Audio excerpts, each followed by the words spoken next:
So today I want to talk about the post-pandemic special on South Park. And what I want to say is that, once again, Trey Parker and Matt Stone does a really great job.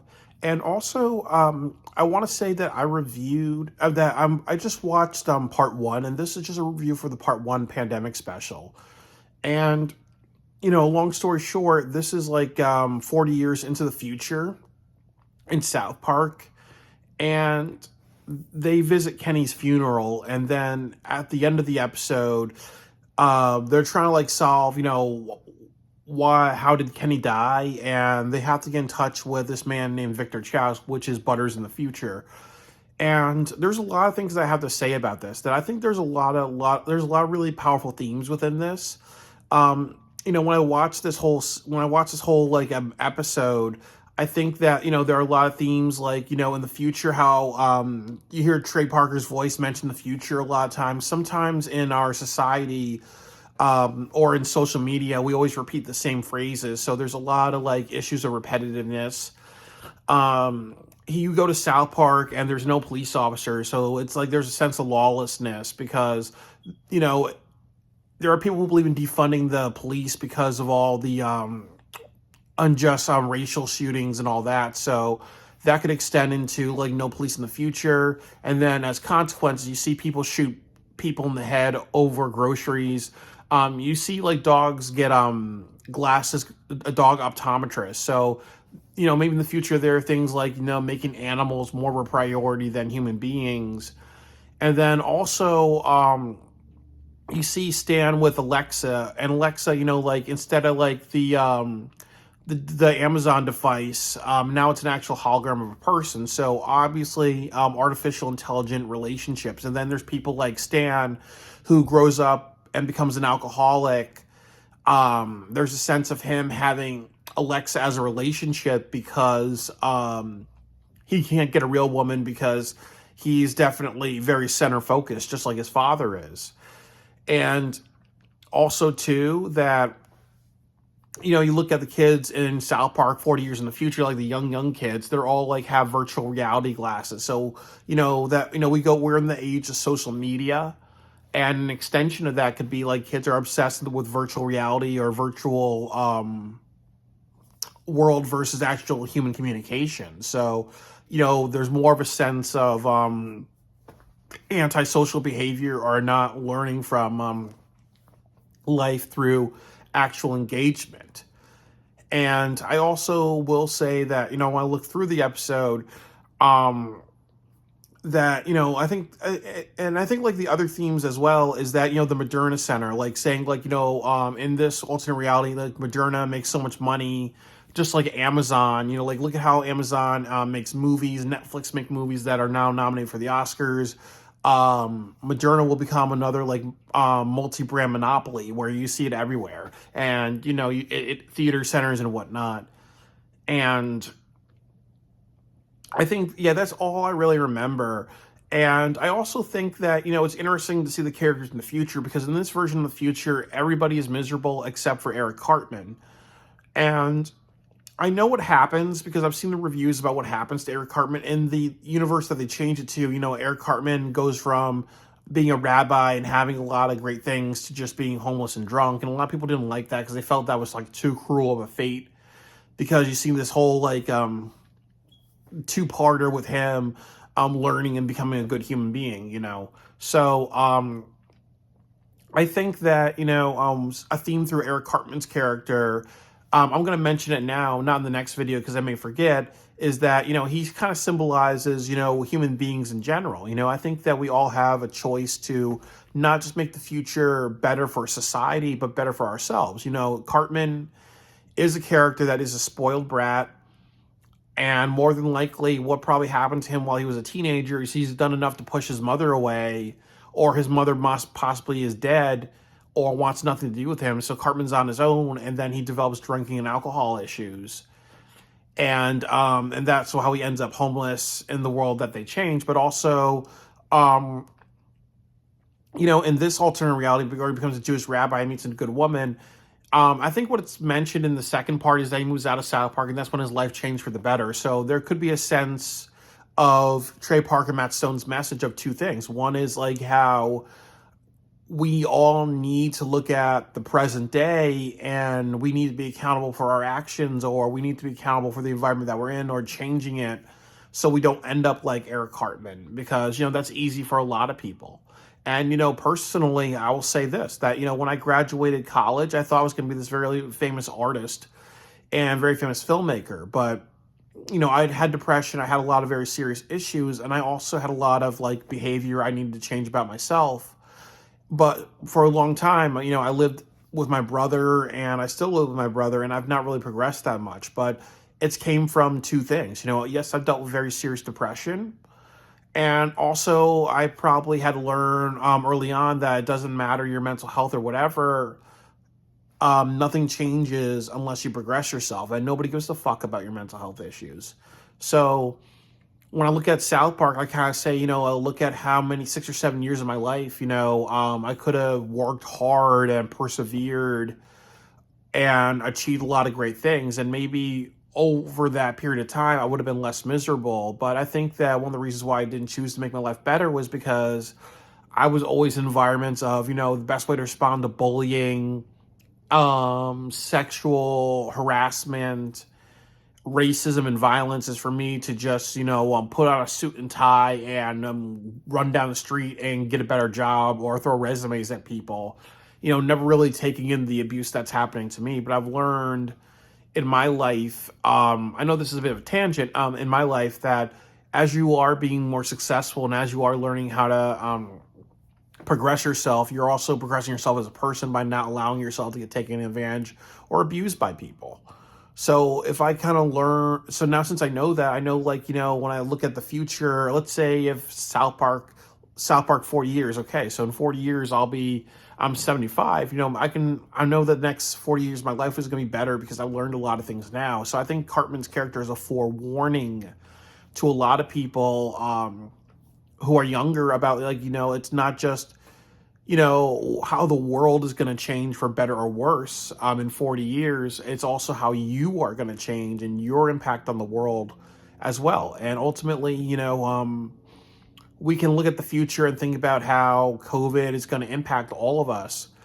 And we think about the societal impact, but we also need to think about the interpersonal impact, like a lot of the great filmmakers nowadays who are going to be successful in the future are the ones who are using this time to practice and get better. I work at a hospital now. There's a lot of money that I'm making. I have a lot of chances to make overtime, and I have a lot of chances to invest and do whatever. But we all have to use the time that we have nowadays to kind of make our futures better. And sometimes that could be introspect. And I think introspect is one of the themes of South Park. So, it's definitely a forewarning. There's some other things I want to talk about. I think that when I see Jimmy Vollmer's character, he's a character that has like the crutches, like, wow, that's a terrific audience. One thing about him is that, I'm sorry. One thing about like Jimmy Vollmer's character is that, I like how he's making a bunch of jokes. Like he's talking about the Mexicans and then he kind of compliments them. And I kind of like that because it's really reflective of how our society's got to a point of super PC. Like people say, like obviously Chappelle Show, if that came out nowadays, it would have been canceled after the first episode. But now you see Jimmy Vollmer kind of doing like complimenting people. His style of comedy is very popular because nowadays we're in a super sensitive culture. And where's that going to be in the next like 40 years? I also think that another thing that I kind of see in this episode as a theme is like is children, and obviously online learning is a really really big thing, and obviously online learning can be a very constructive or not a great thing, but some people may rely on that a little bit more than actually teaching kids. And also people can get really freaked, and people are going to get super freaked out. There's another variant, and I want to talk a little bit about online learning really quick. Two things really I want to talk about. Before I get into online learning, it's revealed that Kenny went into the past and he came back and he has like a new COVID variant. And I've not seen the second part, but I think what happened was because he went into the past, he contacted COVID and he brought it to the future, and then probably over the time travel and everything like that, there was a transmutation. But I think the big thing that I want to say is that because he kind of brings a different variant COVID into the future unintentionally, people freak out and go crazy. So I think that another thing Trey Parker and Matt Stone is saying, that we're not going to learn our lessons to not overreact when there's another COVID variant. Like, obviously diseases and tragedy and bad things happen all the time in human history. Like, every decade, there's always something severe. Like, you look at the 1930s, which had the Great Depression, 1940s, World War II, 1950s had the Cold War, the 1960s had the race riots, the 1970s had the Vietnam War, the 1980s had the Cold War again, and and threats of nuclear annihilation. The 90s was, Y2K. The 2000s was September 11th. The 2010s was a lot of like this political unrest where there were like white power rallies and a lot of violence. And then the 2010s and the 2020s is COVID. Like, so every decade there's a different like beast that we got to face, and the different beast that scares people. But I think we overall don't learn lessons that, okay, since we endured all those things, and even though there's deaths and whatever, we should learn to chill the fuck out. But we don't learn to chill the fuck out as a human species. So I think Trey Parker and Matt Stone really touch upon that very, very well. And then I think if I remember really quickly, then I want to get into like the online learning thing. And I know I talk about personal stories, but sometimes I think personal stories are very like important. I took two online classes in college, and I remember like one of them was like a Bible class, and what you had to do was read a passage, like a paragraph from the Bible, and kind of reflect upon it. And I felt like the workload that was given to me was something that I did in elementary school. And I think with online learning, that happens a lot. Like, obviously, when Cartman was in fourth grade and he had the online learning thing, he could easily like lie about his computer being glitched and kind of get a lot of passes. But if online learning continues, there's a lot of chances of children not receiving the right education because, obviously in your room, there's a lot of distractions. If you have a computer issue, your teacher can give you a good grade. And sometimes what happens is usually people get lazy and then they kind of have an easier workload. And sometimes, and I hated this about my college experience, is that a lot of teachers do copy and pasting. Oh, well, 1 year, here are all the notes that I learned. Here is all the notes that I presented to the class in 2006, and I'm going to use that in 2007, 8, 9, 10. So we have like a pattern of lazy teachers and repeating the same curriculum and not really changing things up because they want what's easiest for them. So, like online learning is definitely helpful, but it's also an invitation for people to have very low standards. And I've definitely seen like how in my college experience, the standards were super, super low because through online learning. So, again, look at how Cartman turns out. If his future is that he ends up homeless and drunk, part of that can be how he exploits the education system because he can have a choice to not be educated as much as he wants to because online learning takes the place of actual classrooms. And then the teacher can kind of know that if the class is too advanced for the work, they can give them more challenging stuff.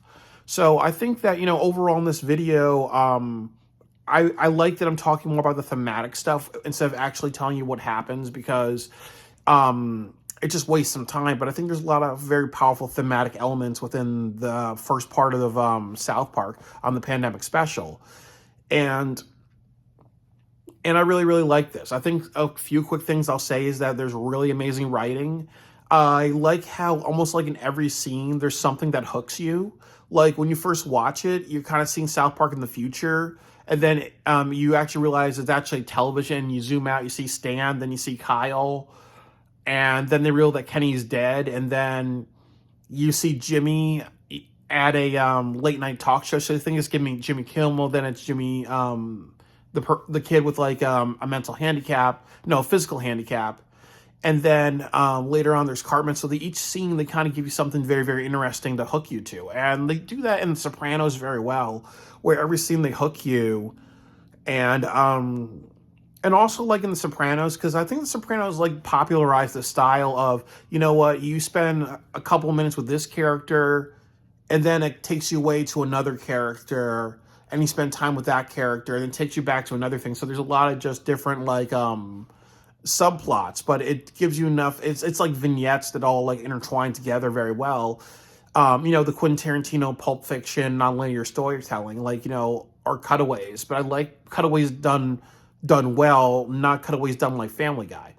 But they do a really good job with this, and Matt and Trey are very cerebral, really cerebral people. I think like it was a huge tragedy that they were not nominated for an Emmy for this, and it's also kind of a huge tragedy that this was not a feature film in the movie theaters. Because if they did, they would obviously deserve a best animation Oscar rightfully, and they do enough with their style nowadays where it's cerebral intelligence. So if they were to get an Oscar, it would be well deserved. It would not be, giving it to the crude film. I know like Bigger, Longer, and Uncut, it was nominated for best music. I don't think it was not nominated for best animation, but obviously they didn't want to give it to them, even though South Park was very satirical in its younger thing, but it was too raunchy and crude. The Oscars do that thing too of saying that they're progressive, but they're really not. But I think that if Matt and Trey want to make a feature film and be satirical and be really insightful, they obviously are future Oscar winners, and they have the potential to do that. I don't think that they want to, but they can. And I would say if they want to go after the Oscars, Matt and Trey, you both rightfully deserve it. And I will say this, the bottom of my heart and soul, South Park is the best animated adult series of all time. It was The Simpsons, but The Simpsons threw it away because they don't challenge themselves. Matt and Trey Parker do challenge themselves.